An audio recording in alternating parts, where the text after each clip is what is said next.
In the comics, Miles took over as Spider-Man after his version of Peter Parker died. The two hadn't even met yet. It was just about trying to live up to the legacy. But what happens when Webcrawler 1.0 returns and wants his old job back?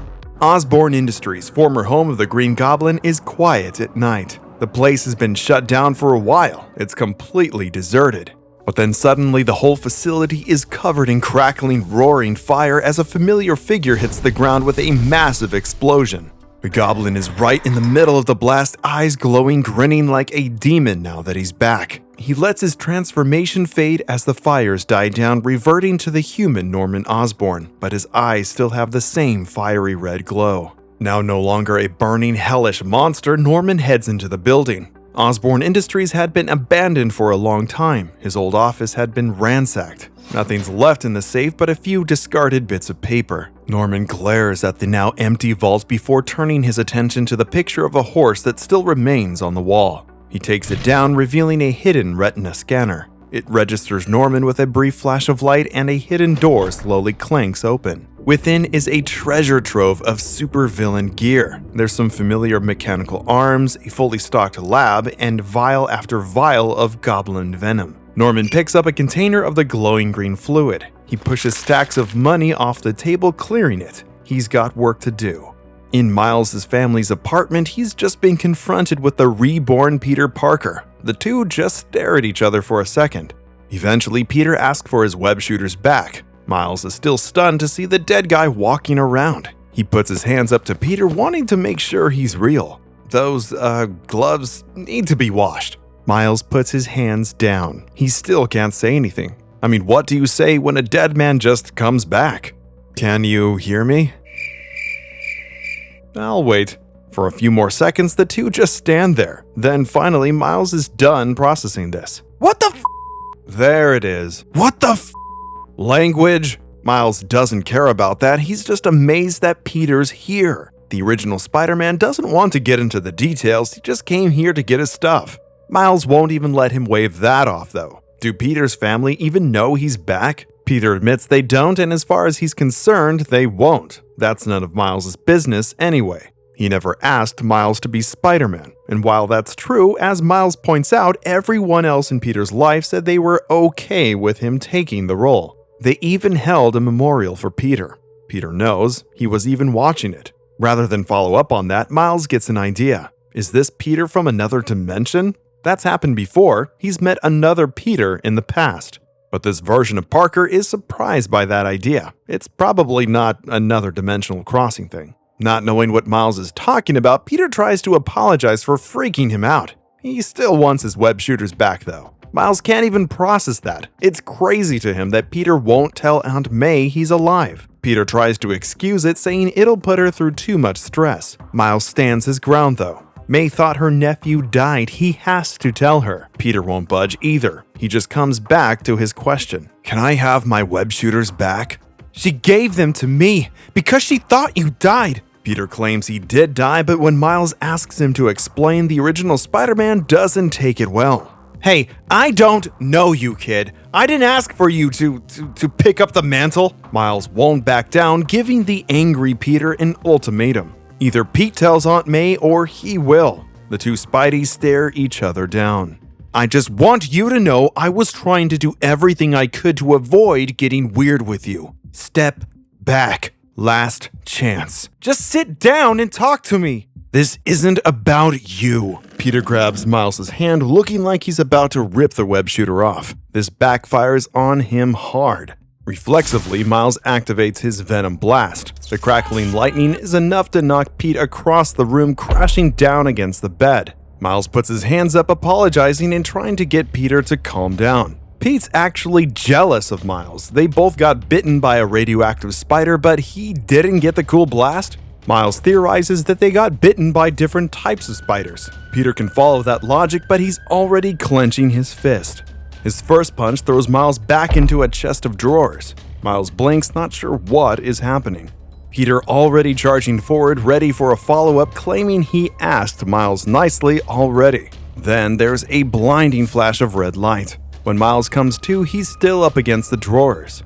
Now though, Peter's gone and Spidey the Second's got a splitting headache. Miles takes a second to check out what happened. There's a window open in the apartment's main room. That's probably how Peter got away. Looking down at his wrists, Miles finds his web shooter is gone. Peter really knocked him out and stole them. Miles can't even process that though. He's still wondering how Peter Parker is still alive. Then he has it. Clone! Miles suits back up and jumps off into New York, chanting the word under his breath. This has to be a clone of the original Peter Parker. It's the only logical explanation, right?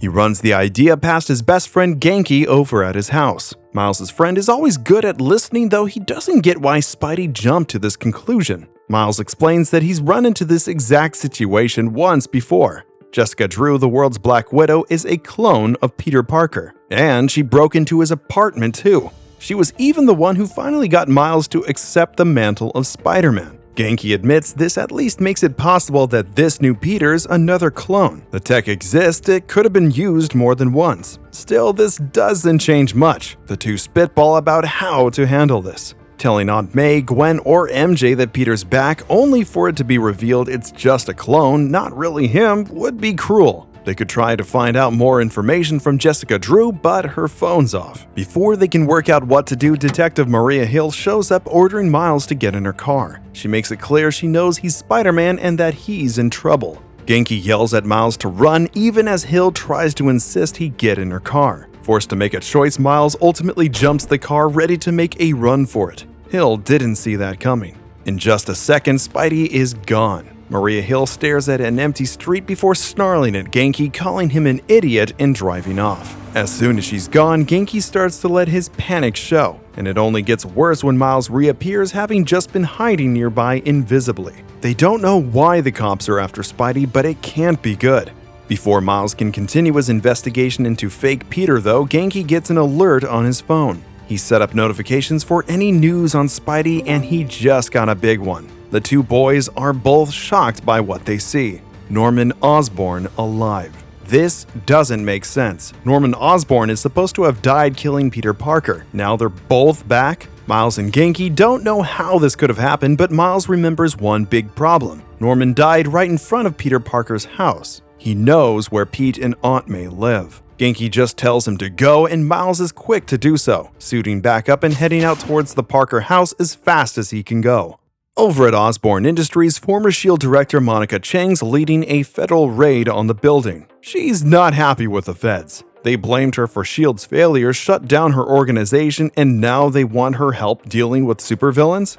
Still, they've got a job to do, even if Monica's convinced it's a wild goose chase. There's no way Norman would be hiding somewhere this obvious. The troops step into the main laboratory. It's clearly abandoned, and Chang muses at how many Spider-Men were made in this place before her squad mate points out that someone has been here recently. There's fresh fire damage to the lab. That's enough to make Chang take this seriously. Their next stop is Osborn's office. Monica checks the vault first, wondering what's hidden there. It just takes her a second to spot the hidden room. Throwing the door wide, Monica points her gun at Norman, declaring him under arrest. Osborn smirks. "Do you still have the authority to do that, ex-S.H.I.E.L.D. Director Chang?" Monica calls for her team, trying to keep Osborn covered until they get there. Norman doesn't fight back, just talking in a calm voice. Mostly, he just goes over Chang's failures. As far as he's concerned, she just wasn't close to Nick Fury's level. It's just the way it is. Some people fail upwards, some trip over themselves and fall upwards. Sometimes a Nick Fury just up and goes, and the powers that be don't know what to do without him. So they pick the dumbest schmuck they can find, someone they think they can control. The feds are ready to bring Osborn in now that he's on the floor. Norman won't stop talking though, grinning. "Your biggest failure is that you were sitting on a gold mine. You were standing so close to true power, and you did not have the vision to do anything with it. You let me slip through your fingers, and I have no pity for someone like you." Monica tries to shoot the transformed goblin as he runs at her, but it's too little too late. Norman grabs her head with a burning hand of fire. Tossing poor Director Chang aside, her head still engulfed in flame, the goblin turns his attention to the cops. They open fire on him, the bullets bouncing off to no effect. Norman bats the assault squad back, using one of them as a club to batter the other two. One of the feds falls out of the far window, still covered in fire, much to the shock of the helicopter pilot. The impromptu missile brings down the police vehicle, leading to yet another massive explosion. The entire Osborne Industries facility is burning now, and from below, Norman surges upwards, carried by the force of an explosion. Meanwhile, Miles has finally reached the Parker house. It has taken him a while. He's had to stick to buses and crawl up walls slowly thanks to Pete having stolen his web shooters. Still, now he's here. Miles sneaks up to the window, trying to check what's going on. Looking in through the window, there's no sign of anything being off. The place looks abandoned. Unfortunately, a woman taking her Great Dane for a late walk finally spots Spidey snooping around. The two just stare at each other in an awkward moment of silence. Miles tries to break the ice, but the dog takes it badly, snarling at him. What was I thinking anyhow? Norman Osborn killed Peter Parker. He killed him! Right here on the street, and I come here and what? Let him kill me? And as soon as he thinks that, Spidey spots a bright light, like a shooting star heading right his way. Miles looks on as the Green Goblin blazes his path back here, the Great Dane barking all the while. Norman hits the ground like a fireball, the sheer explosive force enough to knock Miles across the street. Spidey picks himself back up. He can remember the last time this happened. This is indeed the exact same spot Green Goblin killed Spider-Man in what was supposed to have been their final fight. And now, Miles is right where Peter was, a burning, terrifying goblin standing over him. Norman looks more than ready for an encore performance. I know who you are. I assume if you are dressing like Peter Parker, you are standing in for him. Why are you here, young man? Are you here to devote yourself to me or to him? What? I helped birth you into this world. Daddy? A smart mouth. Say no more. You are a disciple of Peter Parker. Then allow me to honor you with a full Parker experience. Norman charges right at Miles, trying to gore him with those massive goblin horns. Spidey's too quick for the goblin, jumping through the air to avoid him. Now he's above Norman, Miles punches him hard in the back of the head before landing perfectly. The blow isn't enough to hurt the goblin, unfortunately. Norman smirks. A second later, Spidey's hand is covered in fire. Before he can recover, the goblin throws a burning car right at the second Spider-Man. He's not holding back today. That won't be enough to stop Miles, though. He leaps away, the fire already put out. And as Spidey dodges, he fades, activating his invisibility. Norman's impressed. He hadn't expected this new Spider-Man to do something Parker couldn't. The goblin narrows his eyes, pondering. You blended in. Fascinating. Did you run away? No one would blame you. Not a single soul. But no, Miles is still here. He brings down a mailbox over Norman's head, crying out that this is for Peter Parker. The blow has enough strength to knock the goblin into a hydrant, the spray distracting him and giving Miles a chance to move. His next punch hits Goblin right in the mouth and lands with enough force to finally draw some blood. But then Norman backhands Spidey, sending him flying. The fighting continues to rage as news reports come in. Detective Hill, Genki, Mary Jane, Aunt May, Gwen, everyone sees Miles fighting the Goblin in Forest Hills, right where Peter Parker, the original Spider-Man, supposedly died. This time, though, Spidey's holding his own. Miles actually offers his opponent the chance to grab a coffee together and talk this out, even as he lands a jab right on the Goblin's jaw. The police are en route to Forest Hills, the first responders already working on evacuating civilians. Norman slams the ground, trying to swat the spider for his wisecrack about the coffee date. But Miles admits he isn't joking. He doesn't know why this guy's so angry. He's happy to end the fight and listen to him. Rather than agree with that, the Goblin grabs a car and throws it at the cops, their vehicles exploding in a cataclysm of metal and fire. Spidey yells at him for that, but Norman bats him away, turning up his fire powers. Miles is burning again. He tries to put out the flame, rolling across the ground. But now he's prone on the dirt with a super strong opponent looming over him. Before a goblin can strike, though, a voice comes from his other side. I wouldn't do that if I were you, Normie. I mean, you can kill me all you want, but if you lay one more hand on the president of my fan club, I'm going to have to smack the ugly right out of you. And by the looks of you, that's gonna take all night. Boom! Everyone is shocked. The original Spidey is back. Norman's outraged at this, jumping right at Peter with both hands burning. Just like Miles did before him, however, Peter vaults over the charging goblin, punching him in the back of the head as he goes. Norman's still furious, screaming at Peter. How can he be alive? He tries to smash original Spidey with a crackling roundhouse, but Pete ducks under the blow easily. Meanwhile, the cops are getting ready to open fire. Peter pushes himself up, using the goblin's horn to hoist himself higher. The cops start shooting, covering the goblin with bullets just a second after Spidey jumps away. Infuriated, Norman throws a fireball at his old foe, covering half the street in flame. The goblin screams that he'll burn this whole world down, but before he can say much more, he gets a face full of web. Peter covers his legs next, pulling Norman down to earth. And with that, Miles sees his chance. Getting close to Norman, he touches him for just a second. The goblin, angry, swipes at Spidey, who somersaults away. Peter snarks at his fellow spider for just poking their giant's foe's ankle. Wait for it! Norman's eyes narrow as he stares at his foes, ready to burn them down. Wait for it! The goblin charges out of the inferno right at Spider-Man, promising to incinerate everyone. Wait for it! Before Norman can take another step, he stops, feeling something strange. That's when Miles' venom shocks kick in. Norman screams in pain as the electricity crackles through his body.